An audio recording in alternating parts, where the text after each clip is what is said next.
രാജ്യത്തെ സുപ്രീം കോടതിയുടെ മുന്നിൽ, പ്രത്യേകിച്ച് ചീഫ് ജസ്റ്റിസിന് മുന്നിൽ കഴിഞ്ഞ ദിവസം വന്ന ഒരു കേസ് ഉള്ളിയുമായി ബന്ധപ്പെട്ടാണ്. ഗുജറാത്തുകാരനായ സഞ്ജയ് ഗുപ്ത എന്ന സുപ്രീം കോടതിയിലെ അഡ്വക്കേറ്റ്, അദ്ദേഹത്തിന്റെ നാട്ടിൽ ഒരു വിവാഹമോചനത്തിന് കാരണമായി ഉള്ളി മാറി എന്നതിൻ്റെ പേരിൽ അദ്ദേഹം സുപ്രീം കോടതിയിലെത്തി. ഉള്ളിയുടെ താമസ ഗുണത്തിന്റെ പിന്നിലെ ശാസ്ത്രീയത അന്വേഷിച്ച് ബോധ്യപ്പെടുത്തണം എന്നൊരു കേസ് അദ്ദേഹം ഫയൽ ചെയ്യുകയുണ്ടായി. അതിന് ചീഫ് ജസ്റ്റിസ് നൽകിയ മറുപടിയാണ് നമ്മളെ ചിന്തിപ്പിക്കുകയും ചിരിപ്പിക്കുകയും ചെയ്തത്. അദ്ദേഹം ചോദിച്ചത്, അർദ്ധരാത്രിയിൽ ഇയാൾക്ക് എന്തോ ബോധോദയം ഉണ്ടായതിന്റെ ഭാഗമായിട്ടാണോ ഈ കേസുമായി ഇവിടെ വന്നത്? ഇത്തരം കേസുമായി ഇനിയും സുപ്രീം കോടതിയിൽ എത്തിയാൽ വിവരമറിയും എന്നാണ് സുപ്രീം കോടതിയുടെ ചീഫ് ജസ്റ്റിസ് പറഞ്ഞത്. നമ്മുടെ നാട്ടിൽ ഇന്നും ഉള്ളിയുമായി ബന്ധപ്പെട്ട ഒട്ടേറെ കഥകളുണ്ടെന്ന് നമുക്കറിയാമല്ലോ. പ്രത്യേകിച്ച് മലയാളികൾക്ക് ഉള്ളി എന്ന് കേൾക്കുമ്പോൾ അതിനൊരു ചില രാഷ്ട്രീയ മുഖമുണ്ട്. എന്നാൽ ഇവിടെ ഉള്ളി, വെളുത്തുള്ളി തുടങ്ങിയ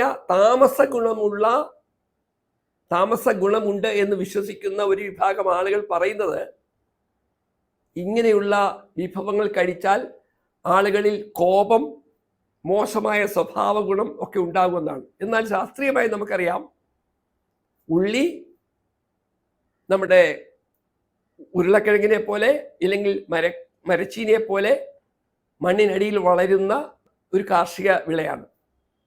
അതിൻ്റെ 89% വെള്ളമാണ്. അതിൽ കാർബോഹൈഡ്രേറ്റ്, അന്നജമുണ്ട്, അത് ഏതാണ്ട് 7 മുതൽ 8% വരും. കുറച്ച് ഫൈബർ, നാരുകളുണ്ട്, 1.7% നാരുകളുണ്ട്.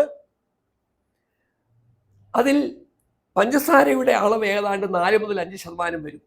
അങ്ങനെ 89% ജലാംശമുള്ള,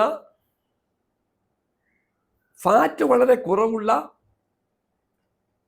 നമ്മുടെ പാചകത്തിന് അനിവാര്യമായി പലരും ഉപയോഗിച്ചുകൊണ്ടിരിക്കുന്ന ഉള്ളിയോട് ജൈന സമുദായം വെച്ചു പുലർത്തുന്ന ഒരു സമീപനമുണ്ട്.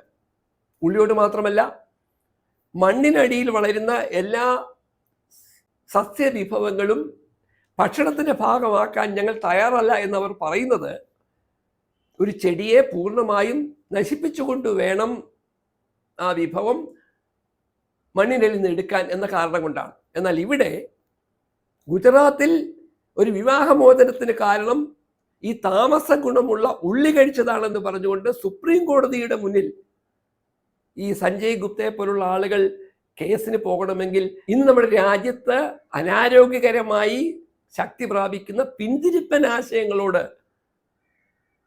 നമ്മുടെ നാട്ടിലെ വിദ്യാഭ്യാസ യോഗ്യതയുള്ള, വിവരമുണ്ടെന്ന് അവകാശപ്പെടുന്ന ആളുകൾ വെച്ചു പുലർത്തുന്ന തെറ്റായ സമീപനത്തിന്റെ ഒരു തെളിവാണ്. എന്നാൽ സുപ്രീം കോടതി ഈ വിഷയത്തിൽ കാര്യഗൗരവമായി ഇത്തരം അനാരോഗ്യകരമായ വ്യവഹാരങ്ങൾ നടത്താൻ വരുന്നവരെ, അശാസ്ത്രീയമായ ആശയങ്ങൾ പ്രചരിപ്പിക്കാൻ ശ്രമിക്കുന്നവരെ താക്കീത് നൽകി വിട്ടിയതിൽ നമുക്ക് അതിയായി സന്തോഷിക്കാം.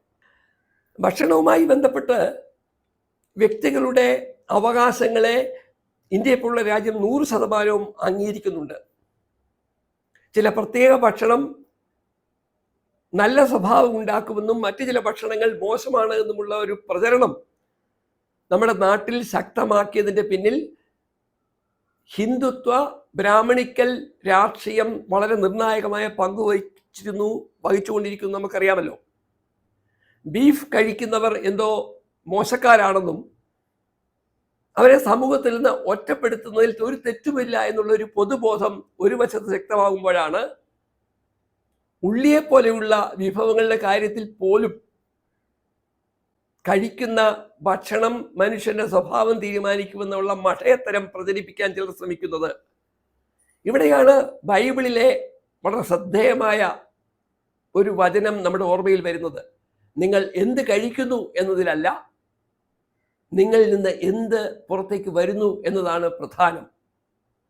ലോകത്തെ ഏറ്റവും ക്രൂരനായ ഭരണാധിപൻ, ലക്ഷക്കണക്കിന് ആളുകളെ കൊലപ്പെടുത്താൻ മടിക്കാത്ത ഭരണാധിപനായിരുന്ന അഡോൾഫ് ഹിറ്റ്ലർ ഒരു സമ്പൂർണ്ണ വെജിറ്റേറിയനും, ഗാന്ധിജിയെ വെടിവെച്ചു കൊന്ന ഗോഡ്സെ മറ്റൊരു സമ്പൂർണ്ണ വെജിറ്റേറിയനും ആണ് എന്ന് ഓർക്കുമ്പോഴാണ് ലോകത്തെ സ്നേഹിച്ച് കുരിശിലേറ്റപ്പെട്ട ക്രിസ്തുദേവൻ ഒരു നോൺ വെജിറ്റേറിയൻ ആണ് എന്ന് നമ്മൾ മറക്കാതിരിക്കേണ്ടത്.